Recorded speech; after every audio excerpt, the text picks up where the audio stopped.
Welcome back to another Professional Picks college basketball video. We hit on Virginia, our last video bet that we put out, -6 at home.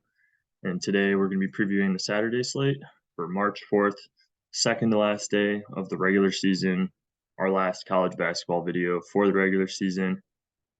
Expect a lot of videos for conference tournaments and then as well as March Madness in a couple weeks once the seeding comes out. But don't forget to like, subscribe, comment if you haven't already. Just always appreciate the interaction we're getting from our subscribers and just viewers in general. And check out Twitter. Do post a lot of plays there. Haven't posted much this week. Just had our Virginia play. We do have one more play for tonight. Check out @ProfitOfPicks on Twitter for our second play of the week. Well, let's get into these matchups. First, we're going to be looking at the Pac-12. Got number 8 Arizona heading to number 4 UCLA. Ken Palm has Arizona at number 12 overall. Great team, but not playing their best basketball in the last couple weeks. Omar Bello has had an injury, so I'm sure that's playing into it as well. But Ken Palm has them at 12. They're number 6 in the country on offense, so I have the strength there for offense. Whereas they're number 57th on the defensive end. And then UCLA, on the other hand, Ken Palm actually has them as number 2 overall, and UCLA's just really played great basketball in the last month. You can see their conference record, 16-2. I mean, it's only 2 losses since December. They're playing great, and they also had a really tough non-conference schedule as well. I was at the Vegas, the Roman Tire event where Illinois beat UCLA. Those two teams face off again. I think UCLA gets that win now.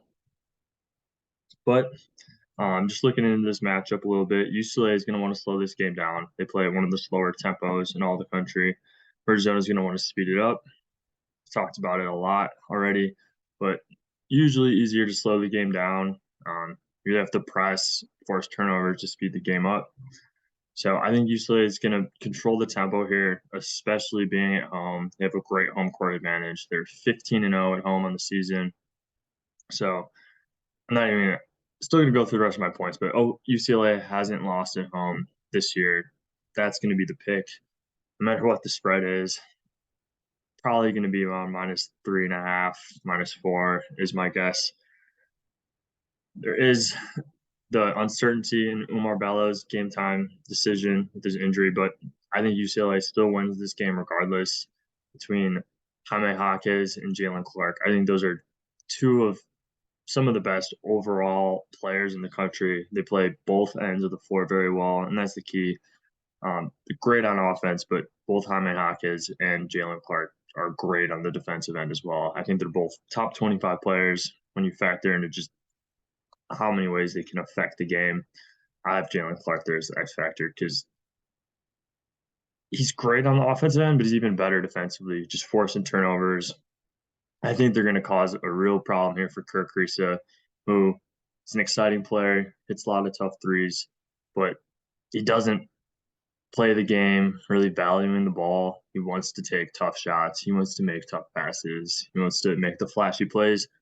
I think that's a bad matchup for him here. I think UCLA's defense and just how sound they are just they're just going to eat him up. Another reason I like UCLA more in this matchup too is Adam Bona's been much better. Like UCLA's built more of a post presence, and I think that's what they were really missing at the start of the season when they were suffering some of those early losses. Arizona is obviously huge. I think they have the best front court in the country, but maybe they just have Azuolas Tubelis. Maybe they have both. Regardless, I like UCLA. I just think UCLA is much better equipped for this game than they were a few months ago. Being at home, UCLA is the play here. All signs point to them. Next, we're going to the Big 12. Got number 3 Kansas heading to number 9 Texas. Ken Palm has Kansas at number 7. Texas at number 10. So a little bit lower, but still top 10 teams regardless. This is going to be a great game.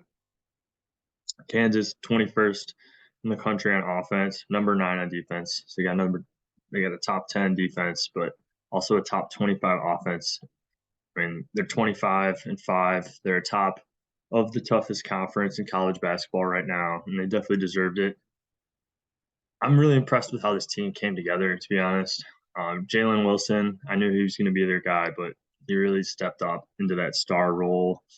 And we knew Grady Dick was going to be a great scorer. We knew um, Juwan Harris was going to control the game, just be a facilitator. But I think the big key for Kansas is how good KJ Adams has become this late in the season, or really just the whole second half.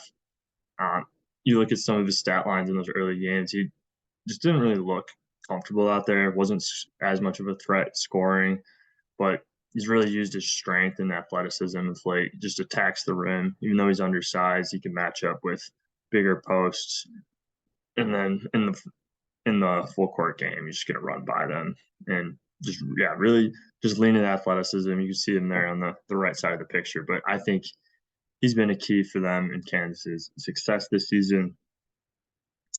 Texas on the other end, also top 25 in offense and defense. So I have them there as balance, Kansas balance. It's going to be a great game. Two great teams. Texas could still fight for a potential share of the conference title, but just looking at this game um, as a single game standpoint, I think Texas is going to take this one. Um, Faded Texas early in the season when they were at home, and I paid for it. It's happened to me each of the last two seasons now. So I've vowed to never go against Texas at home. They're 16-1 at home on the year. Kansas is 7-3 on the road, so they're a very good road team. I think that bodes well for them, obviously for March and the conference tournament coming up. But I still like Texas at home. I think they're very, very tough to beat in Austin. They have a great crowd, and honestly, their defense and their just level of play is elevated on their home court. Marcus Carr here, I think he really gives a big advantage over Juwan Harris. I was kind of down on Marcus Carr heading into the season, but he's had his most efficient year scoring, shooting the basketball, and just taking care of the offense. I think he's done a great job with that Texas team and just stepping up into an even bigger role. Overall, very similar teams across the board. You look at turnovers, assists, rebounds, shooting percentage. These teams are very, very close, both balanced, both good teams. Go with the home team who almost never loses at home. Texas is the play here. I think you could see them around -2.5 is my guess, but I like that line a lot. Staying in the Big 12, probably the worst matchup we're looking at, but another high-level matchup nonetheless. We got Iowa State heading to Baylor. Iowa State's number 27th overall in KenPom, so just outside the top 25. They have a top 10 defense, but they're outside the top 100 on offense. So defense is definitely their strength. And then Baylor's pretty much the complete opposite. Second overall in offense in the entire country, and then they have the worst defense in the Big 12. The interesting thing to note here is Langston Love and Keontae George, both game time decisions. Keontae George, your best scorer as far as taking to the hoop and hitting threes, just really versatile, going to be a lottery pick. He doesn't play, obviously affects them. They haven't looked great as of late. A couple losses here in the last couple weeks, but Iowa State really fell off the cliff, and I was waiting for it all season. On paper, it didn't make a ton of sense. They're really good at home, but when you look at their splits, Iowa State's 2-8 on the road.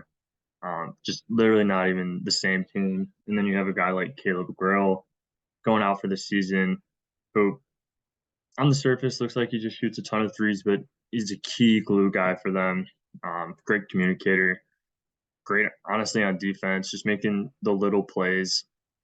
I was looking at Evan Miyakawa on Twitter, just post these like deep analytics and just looking at things that really don't necessarily come up in the box score. And I remember seeing Caleb Grill is a top 25 player in that respect. So that's going to be a big loss. Baylor might lose a guy or two here. Baylor's going to be a big favorite. Right around -7, -8.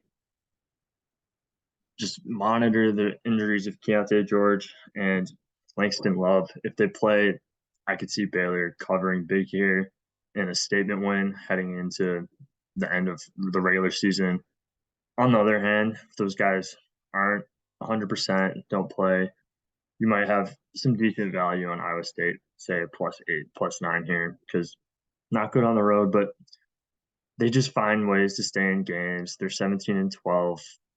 They don't have really a star player on the roster, but it's their high IQ that really makes up for that lack of skill.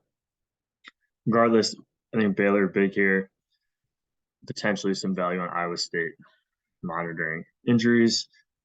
In their last game, we got Bama heading to Texas A&M.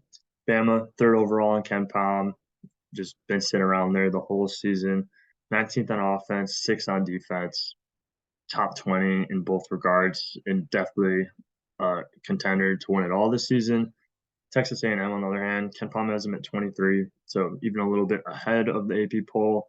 They're 25th on offense, 45th on defense. They definitely lean on their offense a little bit more. Fairly balanced team, but I'm going to just be blunt. I don't think Texas A&M is that good of a basketball team. Bama's going to try to speed it up. A&M is going to want to slow it down. But Bama plays at the second highest tempo in the country, and they have the depth to keep the guys running, keep the rotation moving, and that's really been the key to their success. They're 16-1 in conference, as you can see. And A&M's 14-3. It's been an interesting year of college basketball. I think the field really leveled out as a whole, because you can argue it's been a down year for almost every conference besides the Big 12. I think when you look at the SEC, you got Bama, you got Tennessee, and then I think it falls off a bit. You never know with Kentucky, but I'm not high on Texas A&M. I know they're a good team. They usually get the job done at home, but I think it's more of a result of their situation and just the talent kind of dropping off in that conference. Texas A&M, like I said, great at home, but Bama 9-2 on the road. One of the best teams on the road in the entire country this year. Sadly, we were on them for one of those losses. Tennessee, still can't believe the outcome to that game. Regardless, I like Bama a lot here. I think they're going to win this game, and I think you could probably expect them to be still 2 3-point favorites on the road. And another key stat here too, where to at least drive some of my reasoning, is Texas A&M in the entire top 25. They have the worst strength of schedule besides Houston, so they played the least competition. Like I just mentioned, that conference a little bit top heavy, but Texas A&M played a Mickey Mouse non-conference schedule. I don't think they're that great at 22-8. They don't have enough impressive wins for me. This one could be one that would put them on the radar, but I think Bama takes care of business on the road, even with my preference towards home teams. So we'll just wrap it up with our partnership with Prize Picks. You see there on the left, they'll match your first deposit up to $100 using the promo code PROPICKS. It's a daily fantasy app, so you can use it in betting in legal states. Give it a look if you haven't already. Becoming very popular. See it on Twitter with pretty much every major betting account. But thank you guys for watching. Let me know what you're taking in the comments. This is our last regular season video. Look out for Twitter. I did mention I have a play out there for tonight, taking the spread, but also stay tuned for some conference videos coming up. But thank you everyone for watching, and good luck this week.